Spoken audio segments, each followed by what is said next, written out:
Imagine stepping into a bar for what should have been an ordinary night of laughter and drinks, only to find yourself face to face with something that defies logic. A stranger who seems more shadow than man, a warning from beyond the grave. These are the stories that make you think twice about stepping into the dim light of your local pub. When the drinks stop flowing, the real terror begins. Hi guys, welcome back to the channel. In today's video, we'll uncover 3 disturbing true bar horror stories that will leave you questioning every creak and shadow the next time you're out for a drink. So grab your favorite beverage, settle in, and let's dive into these spine-tingling tales. Story 1, The Silent Stranger by Luke Hanley. Luke Hanley worked at a small, rundown dive bar in the heart of New Mexico. It wasn't much to look at: peeling paint on the walls, flickering neon lights, and a jukebox that seemed to have a mind of its own. But it was a place where locals gathered to drown their sorrows or celebrate small victories. Luke enjoyed the routine of his job, even if the late nights sometimes left him exhausted. One cold January night in 2018, a strange silence settled over the bar. The usual lively chatter was dampened by an oppressive chill that seemed to seep through the cracks in the walls. Luke couldn't help but notice the peculiar atmosphere. It felt as though something unseen lingered in the air, watching, waiting. Around 10 p.m., the door creaked open and a man stepped inside. He was tall, wearing a heavy black coat, a wide-brimmed hat, and gloves. His appearance wasn't unusual, considering the frigid weather outside, but something about him unsettled Luke. The man walked slowly to the far end of the bar, choosing a seat shrouded in shadows. Luke waited for the man to call him over, but he didn't move or speak.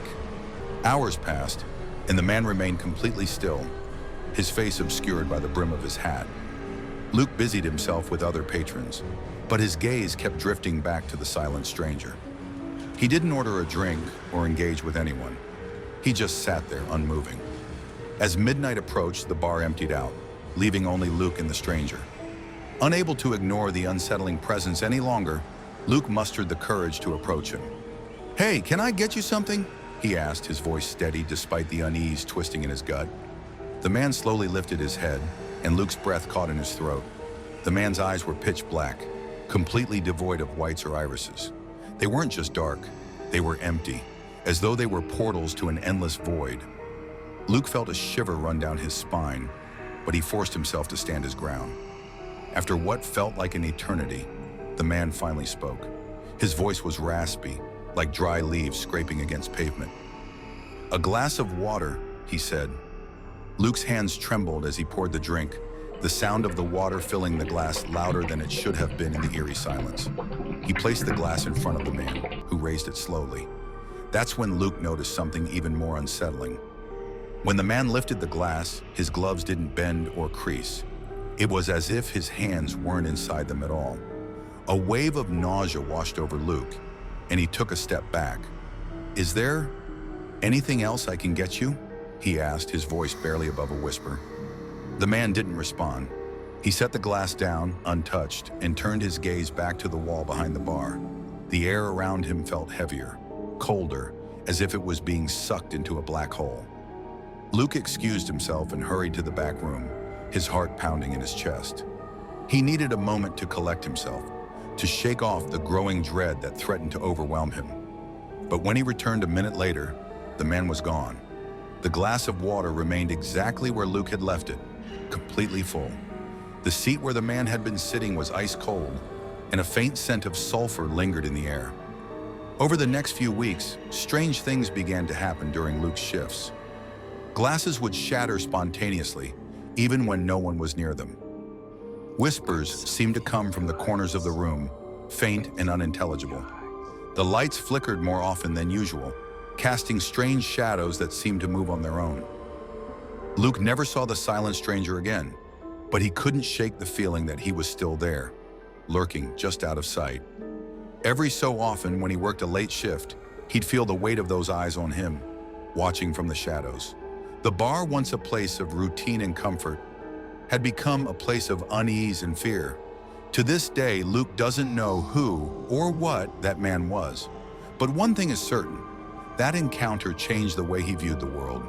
The silent stranger was a reminder that some mysteries are better left unsolved, and some doors should never be opened. Story 2, The Woman in Red by Jenna Wells. Jenna Wells and her friends had been looking forward to this night for weeks. They were in Savannah, Georgia, a city known for its rich history and eerie tales of the supernatural. The group was celebrating a friend's birthday at a historic bar that had roots in the Prohibition era. The bar, which had been around for nearly a century, had an infamous reputation for its ghostly resident, the Woman in Red. Despite the numerous ghost stories and hauntings associated with the place, Jenna was a skeptic. To her, the tales of restless spirits and eerie encounters were nothing more than clever marketing ploys to attract tourists. Ghost tours had made Savannah a popular destination, and this bar was one of their most celebrated stops. As the night went on, Jenna excused herself to visit the restroom. On her way back, she noticed something, or rather, someone, that immediately caught her attention. Sitting alone in the corner of the room was a woman in a stunning red dress. The dress shimmered under the dim lights, and the woman's vintage hairstyle, with soft curls framing her face, gave her an air of timeless elegance. She looked like she had stepped out of another era, as though she belonged to a time long past. Jenna was intrigued, but it was the woman's expression that unsettled her. She was staring into her glass with a solemn, almost mournful look on her face. There was an air of sadness in her demeanor that immediately piqued Jenna's curiosity. Feeling bold and a little tipsy, Jenna decided to approach the woman. "I love your dress," she said, offering a warm smile. The woman looked up at her slowly, her eyes deep and intense. Her voice was soft and distant, as though she wasn't really there at all. "Be careful tonight," she warned. Before Jenna could respond, the woman stood up, her movements graceful, and began walking toward a hallway at the back of the bar. Jenna was left momentarily stunned. The woman didn't look back, disappearing into the dimly lit corridor. Jenna stood there for a moment, trying to process what had just happened. She shook off the strange encounter, telling herself it was just a coincidence. But as she turned to return to her friends, she decided to follow the woman. Maybe it was the curiosity getting the best of her. Or maybe she wanted to know if the woman was just another part of the bar's ghostly lore. When Jenna reached the hallway, she found it eerily empty. No sign of the woman, no hint of where she had gone. The hallway was dark, the only light coming from a dim bulb at the far end. Jenna stood frozen for a moment, unsure of what to do next. There was something off about the place, something that didn't sit right in her gut. She eventually turned back and returned to her friends, who were laughing and having a good time. Jenna shared her experience with them, describing the woman in the red dress. When the bartender overheard, he visibly paled and rushed over to their table. "That's the woman in red," he whispered, glancing nervously over his shoulder. "She's been seen in this bar for years. She's not just a ghost, she's a warning. She appears when danger's near." On the drive back to their hotel, they were all still talking about the strange events at the bar. Jenna's mind kept returning to the woman in red and her cryptic warning, but it wasn't until they were driving through the dark streets of Savannah that the warning truly hit home. As they approached a red light, a large truck barreled through the intersection, running the red light at full speed. Jenna's heart stopped in her chest. The truck was so close it felt as though it might crash into them at any second. The car screeched to a halt just in time, narrowly avoiding a deadly accident. Shaken to her core, Jenna couldn't stop thinking about the woman in red and her warning. Had the ghostly figure somehow foreseen the danger they were in? The eerie encounter at the bar suddenly took on a new, chilling significance. Whether the woman in red was a ghost or some kind of guardian spirit, Jenna would never laugh at the stories again. From that night on, she kept the warning in her mind. Be careful tonight. Story 3, The Bar in the Snow by Maxine Harper. Maxine Harper and her friends had traveled to the small town of Lakeview, nestled in the remote mountains of Colorado, to celebrate the winter holidays. The town was known for its picturesque landscapes, heavy snowfall, and, according to locals, a strange history.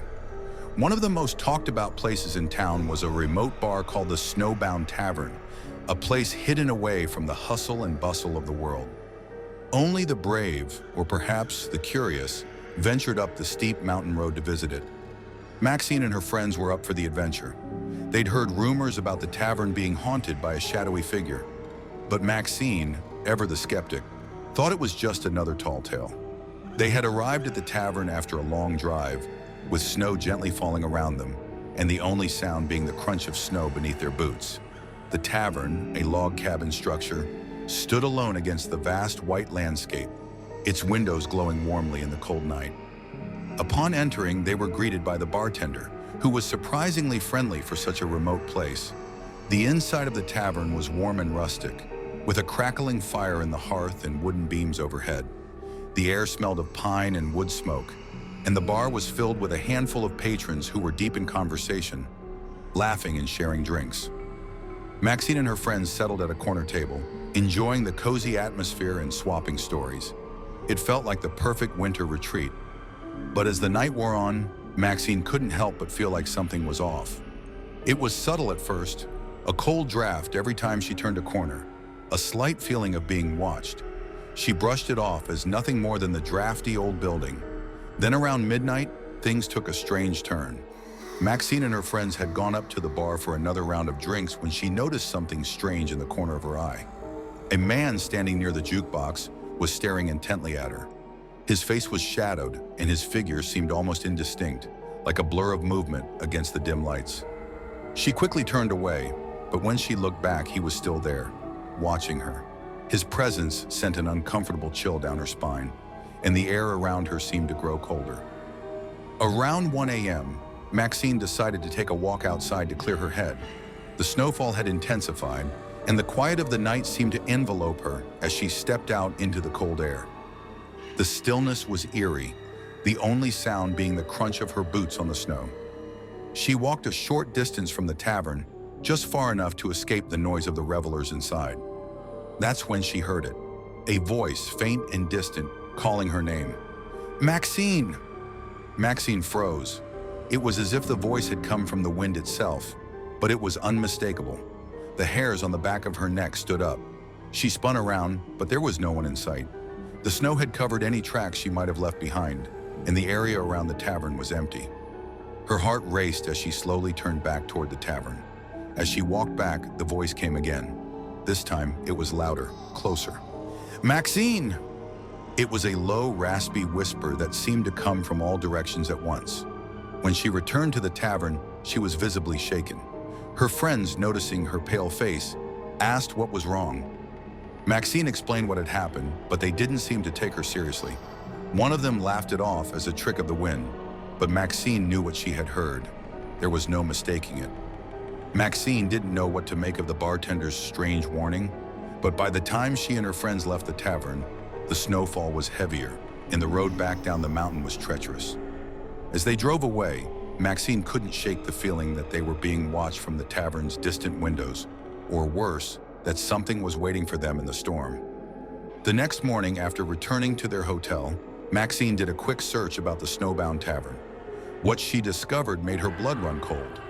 Several years earlier, a man had disappeared on the same mountain road, last seen leaving the very tavern they had visited. No one had ever found him. Maxine's pulse quickened as she recalled the man she had seen in the corner of the bar. Thanks for watching. If you like this video, please like, share, and subscribe to our channel for more creepy stories. Which of these stories gave you a chilling experience? Let us know. Until next time, stay curious, stay safe, and remember, sometimes the scariest stories are the ones that are real.